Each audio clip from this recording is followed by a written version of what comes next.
Right now I'm in the kitchen, and here is our bucket of food waste. That includes some used coffee grounds in their filters and some other vegetables that are left over from the meal planning that happens here in our kitchen at Egner. Egner's our dining hall, for those of you who haven't been to PBC. And let's get this over to weigh it. So today, courtesy of the chef, we have 8 pounds and 13 ounces, right? And that's gonna be, we're gonna have to subtract how much the bucket weighs, which I know is about a pound. So we actually, the amount of food scraps is gonna be 7 pounds and 13 ounces. That's gonna go into our compost site. Here, next to our garden, it's our beautiful garden, we have a bin system. Right now we're using just the first bin. You can kind of see some food scraps in there already, and we're just gonna add this bucket to there. So after I added in, I just turned up the pile because I knew there was a lot of wood chips and carbon rich material on the top, and so I wanted to make sure it was all blended in there well, and the food scraps that I put in there before were not just being tied down in pockets with no airflow. So I went ahead and shook things up.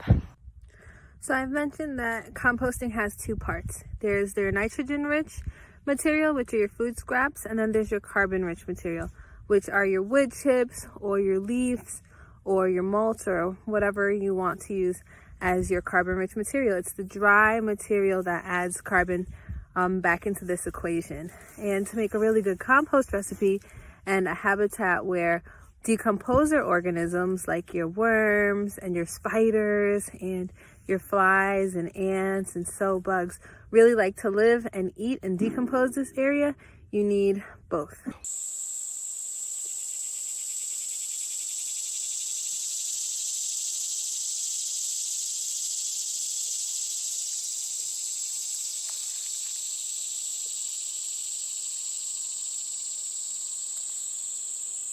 What happens when it gets too warm for our cold weather veggies, it's called bolting. They want to go to seed. So check it out. This is arugula and it's too hot.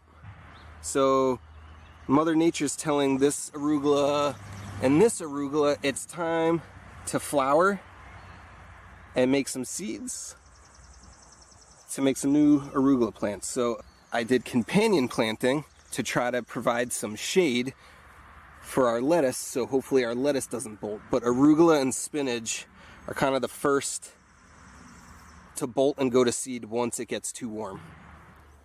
Moving down the line, here are some tomatoes, a great companion planting for tomatoes. Here's a tomato plant, and there is a marigold, and that is basil. Basil and tomatoes and marigolds are all friends. They get together well and they like to hang out in the garden.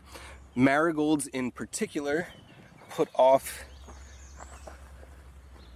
kind of a pungent aroma that animals don't really care for. And this little marigold by the end of the summer is going to be real big, and the tomato plant is going to grow tall and provide shade. You can kind of see my hand, so imagine the tomato plant gets tall, provides shade for the marigold, and in return the marigold hopefully will keep any little critters or creatures away because they don't like the smell of the marigold.